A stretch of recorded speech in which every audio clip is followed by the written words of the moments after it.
Ano na, matagal ba akong nakatulog? Bakit ganito na yung kwentuhan? Si Seba, salamat. Salamat sa pagtambay at yung kwentuhan. Kumusta ka na, sis? Kanina ang ano ng fog, ang kapal ng fog dito. Bihis na nga ako eh, hatid ko na yung anak ko. Eh sabi ng asawa ko, ako nang maghahatid at makapal yung fog. Ayun, eh di nakapahinga ako. Eh okay din naman kahit ako maghatid sa school. Eh sanay na rin naman ako.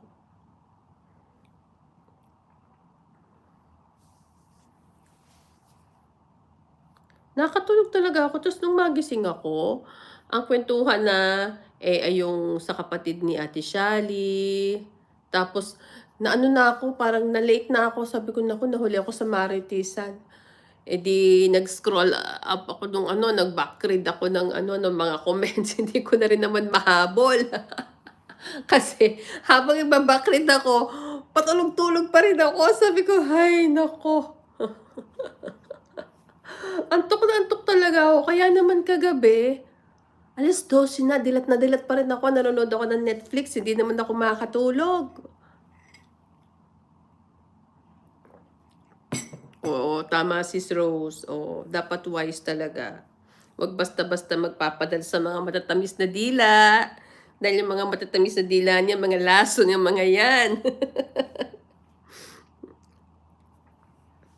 Alam mo naman yung iba, sasabihin sa'yo lahat ng mga gusto mong sabihin para, alam mo na, mahuli ka.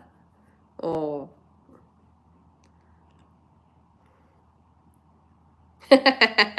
May relate? Relate ba? Nandito ako kay Sis Brenily, nag-ano ko ng shorts niya. Itong pusa ko naghihintay. Naghihintay siya na ano, naghihintay na ano ko siya, maisama ko siya sa aking video.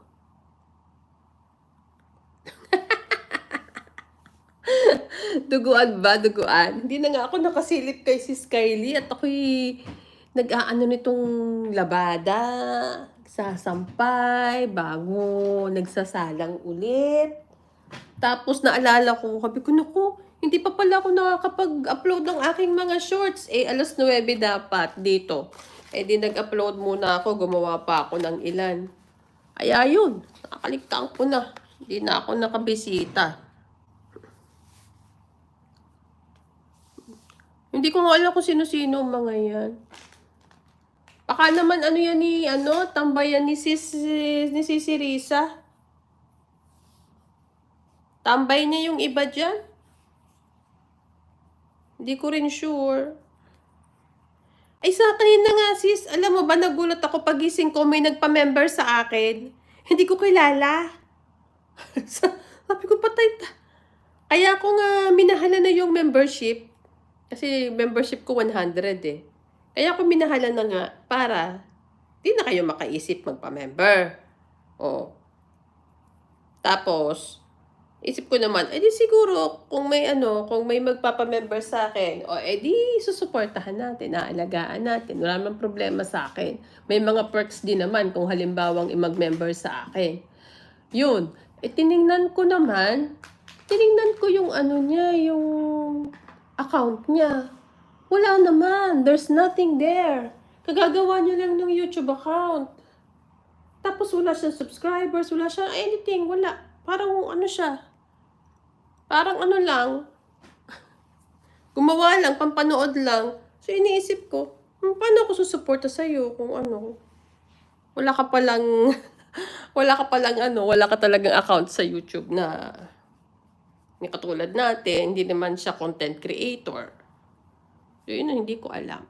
Tingnan natin, baka babawiin niya sa mga ibang araw yung membership niya. Bahala siya.